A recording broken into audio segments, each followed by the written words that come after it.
बोरगाव मंजू येथील एका भागात 3 कोरोना पॉझिटिव्ह रुग्ण निघाले होते। त्यावर ग्रामपंचायत, पोलीस प्रशासन, आरोग्य विभाग यांच्या समन्वयातून त्यांनी संबंधित कोरोनाबाधित रुग्ण निघालेल्या परिसरात जाऊन तात्काळ निर्जंतुकीकरण फवारणी केली आणि त्यानंतर संबंधित परिसर सील करण्यात आला। आरोग्य विभागाकडून आशा वर्कर, अंगणवाडी सेविका, आरोग्य कर्मचारी, आशा गटप्रवर्तक यांच्या माध्यमातून आरोग्य सर्वेक्षण घर ते घर जाऊन पूर्ण केले। त्यानंतर ग्रामपंचायतने तो परिसर कंटेनमेंट झोन म्हणून घोषित केला। त्याच कंटेनमेंट झोनची पाहणी करण्यासाठी 1 जुलै रोजी अकोला विभागाचे एसडीओ डॉक्टर निलेश अपार, मूर्तिजापूर एसडीओ डॉक्टर अर्जुन भोसले, तहसीलदार विजय लोखंडे, पंचायत समिती बीडीओ राहुल शेळके, सहायक बीडीओ मदन सिंग बहुरे, तालुका आरोग्य अधिकारी डॉक्टर बनसोडे हे आले होते। त्यांनी ग्रामपंचायत प्रशासन, नागरिक यांच्याशी चर्चा करून पुढील नियोजनात्मक सूचना दिल्या। एक चांगला मोठा गाव आहे, याला आपण एक मिनी तालुका म्हणू शकतो। आतापर्यंत इथे दुर्दैवाने 3 रुग्ण आढळून आलेले आहेत। आतापर्यंत या ठिकाणी परिस्थिती नियोजनामध्ये आहे, परंतु आपल्याला पूर्व काळजी,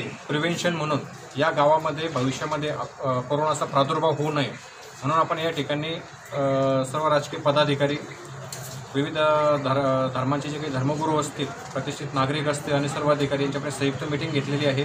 शहराची पाहणीसुद्धा केलेली आहे आणि आता पुढच्या 8 दिवसामध्ये आपण संपूर्ण बोरगाव मंजू गाव हे एक कंटेनमेंट झोन समजून आपण त्याचा त्या ठिकाणी सर्वे करणार आहोत। त्यासाठी आम्ही 20 पथकांची तपासणी करणार आहोत आणि संपूर्ण जी 20,000 लोकसंख्या आहे त्याची पाहणी करून जे संशयास्पद व्यक्ती त्या ठिकाणी आम्हाला आढळतील त्यांची तपासणी आम्ही सुरुवातीला आरोग्य अधिकारी यांच्याकडून करणार आहोत आणि त्याच्यामध्ये जे आम्हाला संशयित आढळतील त्यांची कोरोना थ्रोट स्वॅब आपण त्या ठिकाणी करणार आहोत। यावेळी जिल्हा परिषद सदस्य नीता गवई, सरपंच चंदा खांडेकर, पंचायत समिती सदस्य भरत बोरे, ग्रामविकास अधिकारी विलास देऊडकार, ग्रामसेवक संदीप गवई, ग्रामपंचायत सदस्य राजा देशमुख, वैद्यकीय अधिकारी डॉक्टर रुपाली पवार, आशा गटप्रवर्तक वर्षा ढोके, सामाजिक कार्यकर्ते सनउल्ला शाह, दिलीप खांडेकर, मोहम्मद सारिक उपस्थित होते। शफीक अहमद, विदर्भ न्यूज, बोरगाव मंजू।